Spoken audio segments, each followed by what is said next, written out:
Arjun sir ഉച്ചയ്ക്ക് staff റൂമിൽ ഇരിക്കുമ്പോഴാണ് പിയൂൺ വന്ന് വിളിച്ചത്. എന്താ ജോർജെ? കണ്ണൻ വായിച്ചുകൊണ്ടിരുന്ന ടെക്സ്റ്റ് മേശമേൽ വെച്ച് എണീറ്റു. സാറിനെ കാണാൻ ഒരാൾ പുറത്തു വന്ന് നിൽപ്പുണ്ട്. ഇങ്ങോട്ട് വിളിച്ചപ്പോൾ വരുന്നില്ല. സാറിനോട് അങ്ങോട്ടൊന്ന് ചെല്ലാൻ പറഞ്ഞു. എന്തോ പേഴ്സണൽ കാര്യമാണെന്ന് പറഞ്ഞു. കണ്ണൻ ജോർജിനൊപ്പം സ്റ്റാഫ് റൂമിന്റെ പുറത്തേക്ക് നടന്നു. പുറത്ത് കണ്ണനെ കാത്തു നിന്നത് സാമായിരുന്നു. ആരാ? മനസ്സിലായില്ല. കണ്ണൻ സാമിനെ നോക്കി ചോദിച്ചു. സാർ, എൻ്റെ പേര് സാം. ഞാൻ ഫിലിം സ്റ്റാർ അഗ്നിദേവ് സാറിന്റെ പേഴ്സണൽ സെക്രട്ടറിയാണ്. എന്നെ എന്തിനാ കാണാൻ വന്നത്? കണ്ണൻ ഗൗരവത്തിൽ ചോദിച്ചു. സാം പോക്കറ്റിൽ നിന്ന് ഫോണെടുത്ത് നന്ദുവിന്റെ ഒരു ഫോട്ടോ കാണിച്ചു. ഈ ആളിനെ അറിയോ? നന്ദു? നന്ദു? ഇവളിപ്പോ എവിടെയാണ്? കണ്ണൻ സാമിനോട് വെപ്രാളത്തിൽ ചോദിച്ചു. സാർ, എൻ്റെ ഒപ്പം ഒന്ന് വരണം. ഇവിടെ നിന്ന് കുറച്ച് ദൂരമുണ്ട്. ലീവ് എഴുതി കൊടുത്ത് വന്നാൽ നന്നായിരിക്കും. എൻ്റെ കാറിനെ ഫോളോ ചെയ്ത് വന്നാൽ മതി.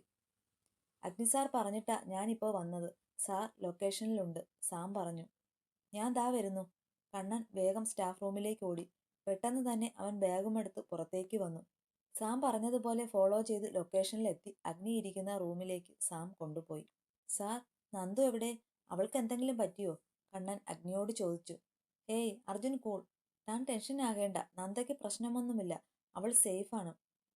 എനിക്ക് തന്നോട് കുറച്ച് കാര്യങ്ങൾ പറയാനുണ്ട്, അഗ്നി പറഞ്ഞു. കണ്ണൻ അവിടെ ഇരുന്നു. അഗ്നി നന്ദുവിനെ കണ്ടതും അവളുടെ ഇപ്പോഴത്തെ അവസ്ഥയും അങ്ങനെ എല്ലാം പറഞ്ഞു. കണ്ണൻ എല്ലാം കേട്ട് ആശ്വാസമായി. എനിക്ക് സന്തോഷമായി സാർ. അവൾ ഒരുപാട് അനുഭവിച്ചതാണ്. ഇനിയെങ്കിലും അവൾക്ക് നല്ലൊരു ജീവിതം കിട്ടണം, കണ്ണൻ പറഞ്ഞു. അവൾ ഇനി മറ്റാരുടെയും മുന്നിൽ ഒരു കോമാളിയായി നിൽക്കില്ല. അവളെ കളിയാക്കിയവർ തന്നെ അവളെ ബഹുമാനിക്കും. അതിനുള്ള യോഗ്യതകളുമായിട്ടേ അവൾ ഇനി ഈ നാട്ടിൽ വരൂ. അതിനു മുന്നേ ഇപ്പോൾ അവളുടെ വീട്ടിലെയും അതുപോലെ അവളെ കൊല്ലാക്കൊല ചെയ്ത വൃന്ദാവനത്തിലെയും എല്ലാവരുടെയും അവസ്ഥ എനിക്ക് അറിയണം. പിന്നെ നിങ്ങളുടെ വീടിനടുത്ത് അവളെ വേദനിപ്പിച്ചവർ അത്രയും കാണാൻ കണക്കിന് എനിക്ക് താമസിക്കാൻ ഒരു വീട് വേണം. അത് വീടായിട്ടാണെങ്കിൽ അങ്ങനെ, അല്ല വസ്തു ആയിട്ടാണെങ്കിൽ അങ്ങനെ. അവർ ചോദിക്കുന്ന വില ഞാൻ കൊടുക്കും, അഗ്നി പറഞ്ഞു. കണ്ണൻ അല്ലു ജയിലിലായതും മറ്റു കാര്യങ്ങളും ഒക്കെ പറഞ്ഞു. അപ്പോൾ ഞാൻ ഇവിടെ നിന്ന് മറ്റന്നാൾ പോകും. അതിനു മുന്നേ നന്ദുവിന്റെ അച്ഛനെ ഒന്ന് കാണണം. പിന്നെ വസ്തു താൻ നോക്കി ഒന്ന് സെറ്റ് ചെയ്യണം, അഗ്നി പറഞ്ഞു. എല്ലാം റെഡിയാക്കാം സാർ, കണ്ണൻ പറഞ്ഞു. പിന്നെ എന്നെ ഈ സാർ വിളി വേണ്ട. ഒന്നുകിൽ എന്റെ പേര്, അല്ലെങ്കിൽ തന്റെ പെങ്ങളെ കെട്ടാൻ പോകുന്നവനെ അളിയൻ എന്നല്ലേ വിളിക്കാൻ. അങ്ങനെ വിളിച്ചാൽ മതി, അഗ്നി ചിരിച്ചുകൊണ്ട് പറഞ്ഞു. കണ്ണൻ തലയാട്ടി ഇറങ്ങി. അന്ന് രാത്രി തന്നെയായിരുന്നു കോടതിയിൽ കെട്ടാനുള്ള കാശിനു വേണ്ടി വീട് വിൽക്കാൻ പോകുന്ന കാര്യം കണ്ണൻ അറിഞ്ഞത്.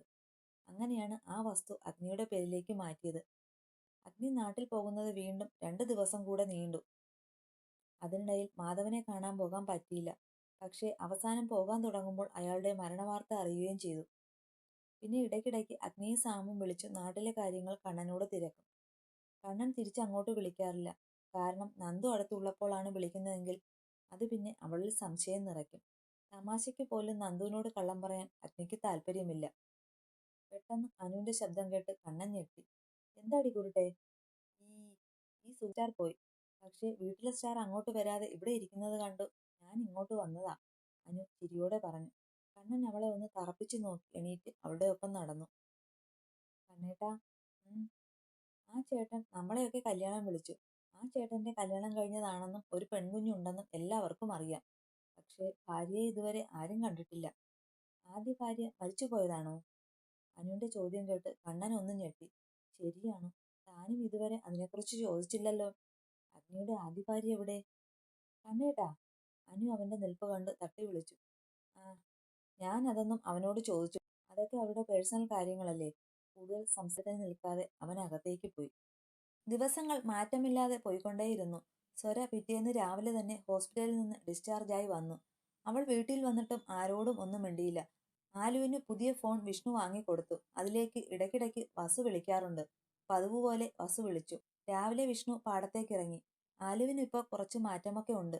അത് അഭിനയമാണോന്നറിയാൻ വിഷ്ണു പിന്നെ കൂടുതൽ നോക്കാൻ പോകില്ല. അവളുടെ അഭിനയമാകരുത് ഈ മാറ്റമെന്ന് മനസ്സുകൊണ്ട് ആ വീട്ടിൽ എല്ലാവരും അത്രയ്ക്ക് ആഗ്രഹിക്കുന്നുണ്ട്. അത്രയ്ക്ക് നല്ലൊരു മരുമകളായി അവൾ മാറാൻ ശ്രമിക്കുന്നുണ്ട്. അമ്മേ, ഞാനൊന്ന് അമ്പലത്തിൽ പോയിട്ട് വരാം, വിഷ്ണുവേട്ടനോട് പറയണേ. ആലു സെറ്റ് സാരിയൊക്കെ ഉടുത്ത് റെഡിയായി വന്നു പറഞ്ഞു. മോൾ ഒറ്റയ്ക്കാണോ പോകുന്നേ? ഇന്ന് കോളേജിൽ പോണില്ലേ? യശോദ ഗ്യാസ് ഓഫാക്കി വെച്ചുകൊണ്ട് അവളുടെ അടുത്തേക്ക് വന്ന് ചോദിച്ചു. അമ്മേ, ഞാൻ പാറുമോളെ കൂടെ കൊണ്ടുപോവുക. ഇന്ന് കോളേജിൽ പോണില്ല. ആലു അപ്പൂപ്പന്റെ കയ്യിലിരുന്ന് ഓരോന്ന് പറഞ്ഞു ചിരിക്കുന്ന കുഞ്ഞിപ്പെണ്ണിനെ നോക്കി പറഞ്ഞു. ആഹാ, അപ്പോ രണ്ടാളും കൂടെ പോകാനാണോ? ഞാൻ കൂടെ വരാം മോളെ, ഒറ്റയ്ക്കല്ലേ, യശോദ പറഞ്ഞു. അമ്മയ്ക്ക് എന്റെ കൂടെ മോളെ വിടാൻ പേടിയുണ്ടോ? ആലു ചിരിയോടെ ചോദിച്ചു. ഏയ്, അങ്ങനെയൊന്നുമില്ല മോളെ, കുറച്ചു ദൂരമുണ്ടല്ലോ, അതാ ചോദിച്ചത്. വേണ്ടമ്മേ, ഞാൻ സ്കൂട്ടിയിൽ പൊയ്ക്കോളാം. ഇനി നിന്നാ നടയടയ്ക്കും. ആലു അതും പറഞ്ഞ് കുഞ്ഞിപ്പെണ്ണിനെയും കൂട്ടിപ്പോയി. മോള് ഒരുപാട് മാറിയിട്ടുണ്ട് ഇപ്പോ. എന്നും ഇങ്ങനെ തന്നെ പോണമെന്ന എന്റെ ആഗ്രഹം, സദാശിവം പറഞ്ഞു. എന്റെയും ആഗ്രഹം അതുതന്നെയാണ്. ഇപ്പൊ പാറുമോളെ സ്വന്തം മോളായിട്ടാണ് കാണുന്നത്. മോളും അമ്മയെന്ന് തന്നെയല്ലേ ഇപ്പൊ വിളിക്കുന്നത്? വിഷ്ണുവാണ് ഇപ്പൊ മോളോട് അകൽച്ച കാണിക്കുന്നത്, യശോദ പറഞ്ഞു. അതിന് അവനെ കുറ്റം പറയാൻ പറ്റുവോടോ? വന്ന ആദ്യ ദിവസങ്ങളിൽ ആലു ഇവിടെ കാട്ടിക്കൂട്ടിയത് നമ്മൾ കണ്ടതല്ലേ? എന്തിന്? പാറുമോളെ അന്ന് പിടിച്ചു തള്ളിയത് നമ്മൾ കണ്ടതല്ലേടോ? അച്ഛൻ പറഞ്ഞു. എന്താണ് രണ്ടുപേരും കൂടെ ഉമ്മറപ്പടിയിൽ നിന്ന് പുറത്തേക്ക് നോക്കി ഒരു നിൽപ്പ്? വിഷ്ണു രാവിലെ കഴിക്കാൻ കയറി വന്നതായിരുന്നു. ഞങ്ങൾ മോളുടെ കാര്യം പറയുമായിരുന്നു. പാറുമോളെയും കൊണ്ട് ആലു അമ്പലത്തിൽ പോയിട്ടുണ്ട്, അമ്മ പറഞ്ഞു. അവൾ എന്നോടൊന്നും പറഞ്ഞില്ലല്ലോ. അല്ല, അവൾക്കിന്ന് ക്ലാസ് ഇല്ലേ? വിഷ്ണു ചോദിച്ചു. മോള് നിന്നോട് പറയാൻ പറഞ്ഞു, എന്നെ ഏൽപ്പിച്ചു. പിന്നെ ഇന്ന് ക്ലാസ്സിൽ പോകുന്നില്ലെന്ന് പറഞ്ഞു. നീ ഇരിക്ക്, ഞാൻ കഴിക്കാനെടുക്കാം. വിഷ്ണുവിന് എന്തോ ഒരു പന്തുകേട് തോന്നി. അവൻ മുറിയിലേക്ക് പോയി. വിഷ്ണു ഫോൺ എടുത്ത് അവളെ വിളിക്കാൻ തുടങ്ങുമ്പോഴാണ് അവളുടെ ഫോൺ ബെഡിൽ കിടന്ന് റിങ് ചെയ്യുന്നത് കണ്ടത്. ഇവൾ ഫോൺ കൊണ്ടുപോയില്ലേ? വിഷ്ണു അതും പറഞ്ഞ് കോൾ എടുത്തു. ഹാ. വിഷ്ണു ഹലോ പറയാൻ തുടങ്ങിയതും അവിടുന്ന് സംസാരിച്ചു തുടങ്ങി. നീ എവിടെയായിരുന്നു ആലു? ഞാൻ എത്ര നേരമായി വിളിക്കുന്നു. ഞങ്ങൾ ഹോസ്പിറ്റലിൽ നിന്ന് വന്നു. അവളുടെ വയറ്റിൽ കിടന്ന ആ വിത്തങ്ങ് പോയി, വസു സന്തോഷത്തോടെ പറഞ്ഞു. വിഷ്ണുവിന്റെ മുഖത്ത് ദേഷ്യം നിറഞ്ഞു. നീ എന്താ ഞാൻ ഇത്രയും പറഞ്ഞിട്ട് ഒന്നും മിണ്ടാത്തത്? വസു ചോദിച്ചു. ആലു അല്ല, ഞാൻ വിഷ്ണുവാണ്, അവൻ ഗൗരവത്തിൽ പറഞ്ഞു. എന്റെ മോൾ എവിടെ? നീ എന്തിനാ അവളുടെ ഫോൺ എടുക്കുന്നത്? വസു ദേഷ്യത്തിൽ ചോദിച്ചു. നിങ്ങളുടെ മോൾ ഇവിടെ ഇല്ല. എന്റെ ഭാര്യ ഇവിടെയുണ്ട്. പിന്നെ അവളുടെ ഫോൺ ഞാൻ എടുക്കും, ചിലപ്പോൾ നോക്കും. അതൊക്കെ ചോദിക്കാൻ നിങ്ങൾ ആരാ? നിങ്ങളൊരു സ്ത്രീ തന്നെയാണോ? നിങ്ങളും രണ്ടു മക്കളെ പ്രസവിച്ചതല്ലേ? വിഷ്ണു ദേഷ്യത്തിൽ അലറുകയായിരുന്നു. ഞാൻ എന്റെ മോളോട് സംസാരിക്കാനാണ് വിളിച്ചത്, അല്ലാതെ നിന്നോടല്ല, വസു ചെറിയ പതർച്ചയോടെ പറഞ്ഞു. അവസാനമായി പറയുക, ഇനി എന്റെ ഭാര്യയുടെ ഫോണിലേക്ക് നിങ്ങളുടെ കോൾ വന്നാൽ. അത്രയും പറഞ്ഞ് വിഷ്ണു കോൾ കട്ടാക്കി. അപ്പോഴാണ് അവളുടെ ഫോണിൽ കുറച്ചധികം മെസ്സേജ് വന്ന് കിടക്കുന്നത് കണ്ടത്. അവനത് ഓപ്പൺ ആക്കി നോക്കി. ആലുവിന്റെ പിറന്നാളായിരുന്നു ഇന്ന്. അതിന്റെ വിഷസാണ് മെസ്സേജ് മുഴുവൻ. വിഷ്ണുവിന് ഒരു നിമിഷം ചെറിയൊരു കുറ്റബോധം തോന്നി. പിന്നെ ഒന്ന് ഫ്രഷായി താഴേക്കിറങ്ങി. ഡാ, ഈ തുണി കൂടെ അലക്കിയിട്ടേക്ക്, വേണിയുടെ മുന്നിലേക്ക് തുണികൾ കൊണ്ട് തള്ളിയിട്ട് മനുവിന്റെ അമ്മ പറഞ്ഞു. അമ്മേ, ഞാനൊന്ന് കിടന്നോട്ടെ, കുറച്ചു സമയം, എന്നിട്ട് അലക്കാം, വേണി പറഞ്ഞു. അയ്യോ, ഇച്ചിരി അടിച്ചു വാരി ചോറും കറിയും വെച്ചപ്പോഴേക്കും ക്ഷീണം വന്നോ? ഉള്ള വെയിലത്ത് തുണി അലക്കിയിടാൻ നോക്കടി. എപ്പോഴും തിന്നു കൊഴുത്ത് ഉറങ്ങി ശീലമായി പോയെങ്കിൽ ഇനി അതൊക്കെ മാറ്റാം, മായാവതി പറഞ്ഞു. വേണി പിന്നെ ഒന്നും പറയാൻ നിന്നില്ല. മായാവതി അകത്തേക്ക് പോയി വേണി തുണികളൊക്കെ എടുത്ത് അലക്കുകല്ലിനടുത്തേക്ക് പോയി. ഇവർ ആരാണെന്നല്ലേ? മനോജ് എന്ന മനു, നമ്മുടെ വേണിയുടെ ഭർത്താവ്. അമ്മ മായാവതി, അച്ഛൻ ഭാസ്കരൻ. രണ്ടുപേരും ഉള്ള കൃഷിയും തൊഴിലുറപ്പും ഒക്കെയായി പോണു. ചേച്ചി മൈഥിലി, കല്യാണം കഴിഞ്ഞ് 2 കുട്ടികൾ. ഭർത്താവ് സനൽ ഓട്ടോ ഡ്രൈവറാണ്. മക്കൾ മീനാക്ഷി, സുധീഷ്. വേണിയോട് മായാവതിക്ക് ചെറിയൊരു നീരസമുണ്ട്. കാരണം അവരുടെ അകന്ന ബന്ധത്തിലുള്ള ഒരു കുട്ടിയെ മനുവിനു വേണ്ടി ആലോചിച്ച് ഏതാണ്ട് ഉറപ്പിച്ചതായിരുന്നു. അത് നടക്കാത്തതിൻ്റെയും പിന്നെ സ്ത്രീധനമൊന്നും ഇല്ലാതെ കയറി വന്നതിൻ്റെയും ഒക്കെ ഒരു കല്ലുകടി ഉണ്ട്. വേണിയെക്കൊണ്ട് ആ വീട്ടിലെ സകല ജോലിയും ചെയ്യിക്കും. എന്നാൽ മനുവിന് മുന്നിൽ വേണിയോട് ഭയങ്കര സ്നേഹമാണ്. വേണി ഒരു നിമിഷം നന്ദുവിനെ ഓർത്തു. വീട്ടിൽ നന്ദു ചെയ്ത ജോലികളുടെ 3 പോലുമില്ല താനിപ്പോ ചെയ്യുന്നത് എന്നവൾ ഓർത്തു. എന്നാലും മോശമാണ് വിഷ്ണു, മോളുടെ പിറന്നാൾ പോലും നിനക്ക് അറിയില്ലെന്ന് പറഞ്ഞാൽ. അമ്മ അവനെ വഴക്കു പറഞ്ഞു. എനിക്കറിയില്ലായിരുന്നു അമ്മേ, അവൾ എന്നോട് പറഞ്ഞതുമില്ല. എന്തായാലും അമ്മ പായസം റെഡിയാക്കിക്കോ. നല്ലൊരു സദ്യ ഒരുക്കാം. വൈകുന്നേരം ഒരു കേക്ക് കട്ട് ചെയ്യാം. ഞാൻ ടൗണിൽ പോകുമ്പോൾ അവളുടെ അച്ഛനെയും വിളിച്ചു വരാം, വിഷ്ണു ഭക്ഷണം കഴിച്ചുകൊണ്ട് പറഞ്ഞു. ദാ വിഷ്ണു, നിന്റെ ഫോൺ കുറച്ചു നേരമായിട്ട് കിടന്നടിക്കുന്നു. അതും പറഞ്ഞ് അച്ഛൻ ഫോൺ അവന് നേരെ നീട്ടി. വിഷ്ണു കോൾ എടുത്തു വേഗം. ഹലോ, ആരാണ്? വിഷ്ണു പാത്രം കൊണ്ട് സിങ്കിലിട്ട് കൈ കഴുകിക്കൊണ്ട് ചോദിച്ചു. ടൗണിൽ ഹോസ്പിറ്റലിൽ നിന്നാണ്. നിങ്ങൾ എത്രയും പെട്ടെന്ന് ഇവിടെ വരണം. അത്രയും പറഞ്ഞ് കോൾ കട്ടായി. വിഷ്ണു ഞെട്ടി. Hello, hello. വിഷ്ണു പിന്നെ ഹലോ പറഞ്ഞു. പക്ഷേ അപ്പോഴേക്കും കോൾ കട്ടായി. എന്താ വിഷ്ണു, എന്ത് പറ്റി? ആരാ വിളിച്ചത്? അച്ഛൻ ചോദിച്ചു. അച്ഛാ, ടൗണിലെ ഹോസ്പിറ്റലിൽ നിന്നാണ്. വേഗം അങ്ങോട്ട് ചെല്ലാൻ പറഞ്ഞു. ആലുവിന് എന്തോ പറ്റിയിട്ടുണ്ട്. വിഷ്ണു അതും പറഞ്ഞ് പെട്ടെന്ന് കാറിന്റെ കീ എടുത്ത് പുറത്തേക്ക് ഇറങ്ങി. ഈശ്വരാ. വിഷ്ണു ഹോസ്പിറ്റലിലേക്ക് പോകുമ്പോൾ അവന്റെ ഉള്ളിൽ പേടി ചേർന്ന വല്ലാത്ത ഒരു അവസ്ഥയായിരുന്നു. ആലുവിനെ അവന് സംശയമുള്ളതുകൊണ്ട് പാറുമോൾക്ക് എന്തെങ്കിലും പറ്റിയോ എന്ന പേടിയായിരുന്നു. ഹോസ്പിറ്റലിൽ എത്തുമ്പോൾ അവൻ ആക്സിഡന്റ് കേസാണെന്നും അവളുടെ പേരൊക്കെ പറഞ്ഞു. അപ്പോഴേക്കും അവർ അവന് ആലു കിടക്കുന്ന സ്ഥലം പറഞ്ഞു കൊടുത്തു. വിഷ്ണു വേഗം അങ്ങോട്ട് പോയി. അവിടെ എത്തിയപ്പോൾ പുറത്ത് ഒരാൾ നിൽപ്പുണ്ട്. ആളുടെ കയ്യിലാണ് പാറുമോള്. അച്ഛാ! വിഷ്ണുവിനെ കണ്ടതും അവന്റെ മേലേക്ക് ചാടി. എന്താ ഉണ്ടായത്? ആലു എവിടെ? വിഷ്ണു കുഞ്ഞിനെ വെച്ചിരുന്ന ആളിനോട് ചോദിച്ചു. ആ കൊച്ചകത്താ. വിഷ്ണു വേഗം ആ റൂമിന്റെ ഗ്ലാസ് ഡോറിലൂടെ അകത്തേക്ക് നോക്കി. അവളുടെ കയ്യിലും തലയിലും ഓരോ കെട്ടുണ്ട്. എന്താ ഉണ്ടായത്? വിഷ്ണു അടുത്തുനിന്ന ആളോട് ചോദിച്ചു. അമ്പലത്തിൽ നിന്ന് ഇറങ്ങി അമ്മയും മോളും കൂടെ ജ്യൂസ് കുടിക്കാൻ കയറിയത് ഞങ്ങൾ കണ്ടു. തിരിച്ച് അടുത്തുള്ള കടയിൽ നിന്ന് ഈ മോൾക്ക് വേണ്ടി എന്തോ വാങ്ങിക്കൊണ്ട് നിന്നതാണ്. പെട്ടെന്ന് മോളുടെ കയ്യിലിരുന്ന ടോയ്സ് റോഡിലേക്ക് വീണു. അതെടുക്കാൻ മോൾ ഇറങ്ങി ഓടി. പെട്ടെന്ന് സൈഡിൽ നിന്ന് ഒരു കാർ വരുന്ന കണ്ട് ഞാനും തന്റെ ഭാര്യയും കൂടി കുഞ്ഞിനെ പിടിച്ചു മാറ്റുന്നിടയിൽ കാർ ഒന്ന് തട്ടി, ചെറുതായി തട്ടിയേ ഉള്ളൂ. പക്ഷേ ആള് റോഡിൽ വീണതുകൊണ്ട് കൈയും നെറ്റിയുമൊക്കെ മുറിഞ്ഞു.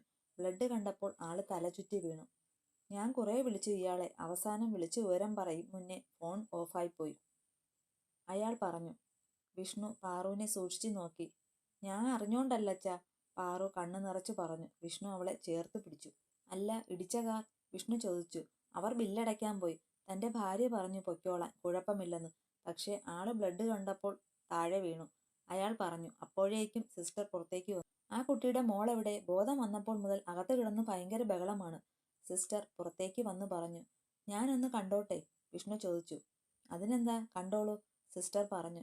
വിഷ്ണു ആലുവിനെ കൊണ്ടുവന്ന ഭാര്യയെയും ഭർത്താവിനെയും നോക്കി. ഒരുപാട് നന്ദിയുണ്ട് ഇങ്ങനെയൊരു സഹായം ചെയ്തതിന്, വിഷ്ണു അവരെ നോക്കി തൊഴുതു പറഞ്ഞു. ഏയ്, മനുഷ്യനല്ലേ. നാളെ ഞങ്ങൾ എവിടെയെങ്കിലും വീണ് കിടന്നാൽ ആരെങ്കിലും ഇതുപോലെ ഞങ്ങളെയും സഹായിക്കും. ശരി, എന്നാ ഞങ്ങൾ ഇറങ്ങട്ടെ. മോളെ പോട്ടെ അങ്കിൾ, വിഷ്ണുവിനോട് പറഞ്ഞു. പാറുമോളുടെ കവിളിൽ തലോടി പറഞ്ഞു അവർ ഇറങ്ങി. അപ്പോഴേക്കും ബില്ലടച്ച് മെഡിസിൻ വാങ്ങി ആലുവിനെ ഇടിച്ച കാറിന്റെ ഉടമസ്ഥൻ വന്നു. സോറി ചേട്ടാ, പെട്ടെന്ന് ബ്രേക്ക് പിടിച്ചപ്പോൾ കിട്ടിയില്ല, അതാ. കേസാക്കരുത്. അടുത്ത മാസം എനിക്ക് പുറത്തു പോകാനുള്ളതാണ്, ആ ചെറുപ്പക്കാരൻ വിഷ്ണുവിനോട് പറഞ്ഞു. ഏയ് ഇല്ല, നിങ്ങൾ ഹോസ്പിറ്റലിൽ എത്തിച്ചു, ഇത്രയും ചെയ്തില്ലേ, പൊയ്ക്കോളൂ, വിഷ്ണു ചിരിയോടെ പറഞ്ഞു. അയാൾ പോയി കഴിഞ്ഞു വിഷ്ണു പാറുവിനെയും കൊണ്ട് ആലുവിനെ കാണാൻ കയറി. അവൾക്ക് ഡ്രിപ്പ് ഇട്ട് കിടത്തിയേക്കുവാണ്. വിഷ്ണുവിന്റെ കയ്യിലിരിക്കുന്ന പാറുവിനെ കണ്ടപ്പോൾ ആലുവിന്റെ മുഖത്ത് ആശ്വാസം നിറയുന്നത് വിഷ്ണു അത്ഭുതത്തോടെ കണ്ടു. അമ്മേ! പാറു അവളുടെ അടുത്തേക്ക് പോകാൻ ചാടി. വിഷ്ണു വിട്ടില്ല. അമ്മയ്ക്ക് വയ്യാതെ ഇരിക്കുവല്ലേ, അമ്മ മോളെ പിന്നെ എടുക്കും, വിഷ്ണു അതും പറഞ്ഞ് ആലുവിന്റെ അടുത്തേക്ക് ഇരുന്നു. വേറെ എവിടെയെങ്കിലും ഇടിച്ചോ? വേറെ എവിടെയെങ്കിലും വേദന എന്തെങ്കിലും ഉണ്ടോ? അവളുടെ കവിളിൽ കൈ ചേർത്ത് ചോദിച്ചു. ഏയ്, എനിക്ക് വേറെ പ്രശ്നമൊന്നുമില്ല, ബ്ലഡ് കണ്ടപ്പോൾ പേടിച്ചു, അതാ, ആലു ചിരിയോടെ പറഞ്ഞു. അപ്പോഴേക്കും സിസ്റ്റർ കയറി വന്നു. ഇയാൾക്ക് വേറെ പ്രശ്നം എന്തെങ്കിലും ഉണ്ടോടോ? ട്രിപ്പ് മാറ്റുന്നതിനിടെ ചോദിച്ചു. ഇല്ല സിസ്റ്റർ, ആലു പറഞ്ഞു. മെഡിസിൻ കറക്റ്റ് സമയത്ത് കഴിക്കണം, 2 ദിവസം റെസ്റ്റ് എടുക്കണം, നെറ്റിയിൽ 2 സ്റ്റിച്ചുണ്ട്, അത് ഒരാഴ്ച കഴിഞ്ഞ് വന്ന് എടുത്താൽ മതി, സിസ്റ്റർ പറഞ്ഞു. പിന്നെ വിഷ്ണു ആലുവിനെ കൂട്ടി ഹോസ്പിറ്റലിൽ നിന്ന് ഇറങ്ങി. കാറിലേക്ക് കയറിയതും പാറു വാശി പിടിച്ച് ആലുവിന്റെ മടിയിലിരുന്നു. വിഷ്ണു മാറ്റാൻ നോക്കിയെങ്കിലും ആലുവും സമ്മതിച്ചില്ല. വിഷ്ണു ഇടയ്ക്കിടയ്ക്ക് ആലുവിനെ നോക്കുന്നുണ്ട്. പക്ഷേ അവൾ പാറുവിനോടുള്ള സംസാരത്തിലാണ്. പാറു ആണെങ്കിൽ അവളുടെ മുറിവൊക്കെ തൊട്ടു നോക്കി എന്തൊക്കെയോ ചോദിക്കുന്നുണ്ട്. വിഷ്ണുവേട്ടാ, വിളി കേട്ട് അവൻ പെട്ടെന്ന് നോക്കി. എനിക്ക് കുടിക്കാൻ എന്തെങ്കിലും വാങ്ങിത്തരുമോ? നന്നായി ദാഹിക്കുന്നുണ്ട്, ആലു പറഞ്ഞു. വിഷ്ണുവും അപ്പോഴാണ് ആ കാര്യം ഓർത്തത്. അവളോട് ചോദിക്കാനും മറന്നു. ചായ വേണോ അതോ ജ്യൂസ് എന്തെങ്കിലും മതിയോ? വിഷ്ണു കാർ സൈഡിൽ ഒതുക്കി ചോദിച്ചു. ജ്യൂസ് മതി, പാറു പറഞ്ഞു. എന്നിട്ട് വേഗം ആലുവിന്റെ മാറിൽ മുഖമൊളിപ്പിച്ചു. ആലു ചിരിച്ചു. ഡോ, തനിക്ക് എന്താ വേണ്ടത്? വിഷ്ണു വീണ്ടും ചോദിച്ചു. എനിക്കും ജ്യൂസ് മതി. പിന്നെ വിഷ്ണു പെട്ടെന്ന് പോയി അമ്മയ്ക്കും മോക്കും ജ്യൂസ് വാങ്ങിക്കൊടുത്തു. കൂടെ പാറുവിനൊരു ചോക്ലേറ്റും കൂടെ വാങ്ങിക്കൊടുത്തു. പിന്നെ വീട് എത്തുന്നത് വരെ വിഷ്ണു ഒന്നും മിണ്ടിയില്ല. വീട്ടിലെത്തിയതും അമ്മയും അച്ഛനും വേഗം വന്ന് ആലുവിനെ ചേർത്ത് പിടിച്ചു കാര്യങ്ങളൊക്കെ തിരക്കി. അമ്മേ, അവൾ കുറച്ചു സമയം കിടക്കട്ടെ, മോളെ വേഷമൊക്കെ മാറ്റി അവൾക്ക് എന്തെങ്കിലും കഴിക്കാൻ കൊടുക്കൂ, വിഷ്ണു പറഞ്ഞു. മോള് രാവിലെ ഒന്നും കഴിക്കാതെയാണ് അമ്പലത്തിൽ പോയത്, മോൾക്ക് കൂടെ എടുത്തു വെക്കാം. അമ്മ മോളെയും കൊണ്ടുപോയി. വിഷ്ണു ആലുവിനെ ഒന്ന് നോക്കി. അവൾ വേഗം മുറിയിലേക്ക് പോയി. മോൾക്ക് വേറെ കുഴപ്പമൊന്നുമില്ലല്ലോ അല്ലേ? വിഷ്ണുവിനോട് അച്ഛൻ ചോദിച്ചു. ഇല്ല അച്ഛാ, അവൾക്ക് വേറെ പ്രശ്നമൊന്നുമില്ല, പിന്നെ അവൾക്ക് ബ്ലഡ് പേടിയാണ്, വിഷ്ണു പറഞ്ഞു. നീ അങ്ങോട്ട് ചെല്ല്. വിഷ്ണു പിന്നെ അടുക്കളയിൽ പോയി അവൾക്ക് വേണ്ട ഫുഡ് എടുത്ത് മുറിയിലേക്ക് പോയി. അപ്പോഴേക്കും ആലു ഡ്രസ്സ് മാറി വന്നു ബെഡിലിരുന്നു. ബെഡിൽ തലയണ എടുത്തു വെച്ചു ആലുവിനെ നേരെ ഇരുത്തി. വിഷ്ണു അവളുടെ അടുത്തേക്ക് ഇരുന്നു. ഫുഡ് അവൾക്ക് നേരെ നീട്ടി. ആലു അത് വാങ്ങിക്കാൻ കൈ നീട്ടി. വിഷ്ണു പ്ലേറ്റ് പിറകിലേക്ക് വലിച്ചു. ഞാൻ വാരിത്തരാം. വിഷ്ണു ഫുഡ് കുഴച്ചെടുത്ത് പറഞ്ഞു. വേണ്ട വിഷ്ണുവേട്ടാ, എനിക്ക് കൈക്ക് പ്രശ്നമൊന്നുമില്ല, ആലു ചിരിയോടെ പറഞ്ഞു. അവൻ അത് കേൾക്കാത്ത പോലെ അവൾക്ക് വാരിക്കൊടുക്കാൻ തുടങ്ങി. വിഷ്ണുവേട്ടാ, ഫോൺ വന്നപ്പോൾ മോളെ ഞാൻ എന്തെങ്കിലും ചെയ്തു കാണുമെന്ന് കരുതിയല്ലേ? അവൾ കഴിക്കുന്നതിനിടയിൽ ചോദിച്ചു. വിഷ്ണു അവളെ നോക്കി. എനിക്കറിയാം, അങ്ങനെ തന്നെ വിചാരിച്ചു കാണും, ആലു ചിരിയോടെ പറഞ്ഞു. പിന്നെ അവൾക്ക് വെള്ളം കുടിക്കാൻ കൊടുത്ത് ആലു ബാത്റൂമിൽ കയറി വായൊക്കെ കഴുകി പുറത്തു വരുമ്പോഴേക്കും വിഷ്ണു തിരിച്ചു മുറിയിൽ വന്നു. ആലു ചെറുതായി ഞൊണ്ടിയാണ് ബാത്റൂമിൽ നിന്ന് വന്നത്. അവനെ കണ്ടപ്പോൾ പെട്ടെന്ന് വന്നു ബെഡിലിരുന്നു. നീ എന്താ ഞൊണ്ടുന്നേ? നിനക്ക് വേറെ പ്രശ്നമൊന്നുമില്ലെന്ന് പറഞ്ഞിട്ട്? വിഷ്ണു ഗൗരവത്തിൽ ചോദിച്ചു. ഏയ് ഒന്നുമില്ല, ആലു പരുങ്ങിക്കൊണ്ട് പറഞ്ഞു. നീ കാൽ കാണിച്ചേ, ഞാൻ നോക്കട്ടെ. വിഷ്ണു അവളുടെ കാലിൽ പിടിച്ചു പറഞ്ഞു. വേണ്ട, എനിക്ക് കുഴപ്പമൊന്നുമില്ല, ഞാനൊന്ന് കിടക്കട്ടെ, ആലു പെട്ടെന്ന് പറഞ്ഞു. പക്ഷേ വിഷ്ണു അത് കേൾക്കാതെ അവളുടെ കാലിൽ നിന്ന് സ്കർട്ട് അല്പം ഉയർത്തി നോക്കി. മുളങ്കാലിനും മുട്ടിലും ചെറിയ മുറിവുണ്ട്. വിഷ്ണു ദേഷ്യത്തിൽ ആലുവിനെ ഒന്ന് നോക്കിയിട്ട് മേശയിൽ നിന്ന് മെഡിസിൻ എടുത്തു വന്നു. ആലുവിന്റെ കാൽ നേരെ വെച്ചു മരുന്ന് വയ്ക്കാൻ തുടങ്ങി. ആലുവിന് കാൽ നല്ലതുപോലെ നീറി. അവൾ പെട്ടെന്ന് വിഷ്ണുവിന്റെ തോളിൽ അമർത്തി പിടിച്ചു. വിഷ്ണു പിന്നെ പതിയെ ഊതി ഊതി മരുന്ന് വെച്ചു കൊടുത്തു. വിഷ്ണു മരുന്ന് വെച്ച് കഴിഞ്ഞപ്പോൾ ആലു അവനെ നോക്കി. അവളുടെ കണ്ണൊക്കെ നിറഞ്ഞിട്ടുണ്ട്. വിഷ്ണു അവളെ ചേർത്ത് പിടിച്ചു. ആലു അത്ഭുതത്തോടെ അവനെ നോക്കി. അവൻ അവളുടെ കണ്ണ് അമർത്തി തുടച്ചുകൊണ്ട് നെറ്റിയിലൊന്ന് ചുംബിച്ചു. കുറച്ചു സമയം അങ്ങനെ തന്നെ ചുണ്ട് അമർത്തി വെച്ചു. പിന്നെ വിഷ്ണു ആലുവിനെ നോക്കി. അവൾ ഇപ്പോഴും കണ്ണ് നിറച്ചിരിപ്പുണ്ട്. Happy birthday aloo. അവളുടെ കണ്ണുകൾ ഒന്ന് വിടർന്നു. എനിക്കറിയില്ലായിരുന്നു, എങ്കിൽ ഞാനും കൂടെ അമ്പലത്തിൽ വന്നേനെ. താൻ റെസ്റ്റ് എടുത്തോ. ആ, ദാ ഇത് കഴിച്ചോ, അവളെ ചേർത്ത് പിടിച്ചു പറഞ്ഞു. അവൾക്കൊരു വലിയ ഡയറി മിൽക്ക് കൊടുത്തു. വിഷ്ണു പുറത്തേക്ക് പോയി. ആലു ഇപ്പോൾ നടന്നത് സത്യമാണോ സ്വപ്നമാണോ എന്ന് അറിയാതെ ചെറു പുഞ്ചിരിയോടെ ബെഡിലേക്ക് ചാരിയിരുന്നു. കുറച്ചു കഴിഞ്ഞ് പാറുമോളും അവളുടെ അടുത്തേക്ക് വന്നു. പിന്നെ രണ്ടും കൂടെ ഡയറി മിൽക്കൊക്കെ കഴിച്ചു കിടന്നുറങ്ങി. വിഷ്ണു പുറത്തുപോയി കേക്ക് വാങ്ങി ആലുവിന്റെ അച്ഛനെയും അമ്മയെയും കണ്ണനെയും ഒക്കെ വൈകുന്നേരം വീട്ടിലേക്ക് ക്ഷണിച്ചു. വിഷ്ണുവിന്റെ ഫ്രണ്ട്സിനെയും. എല്ലാം കഴിഞ്ഞ് വിഷ്ണു മുറിയിലേക്ക് വരുമ്പോൾ ആലുവും പാറുമോളും കെട്ടിപ്പിടിച്ച് കിടക്കുന്ന കാഴ്ച കണ്ടു. അവന്റെ മനസ്സ് നിറഞ്ഞു. അവൻ ആ മനോഹര ചിത്രം ഫോണിൽ പകർത്തി.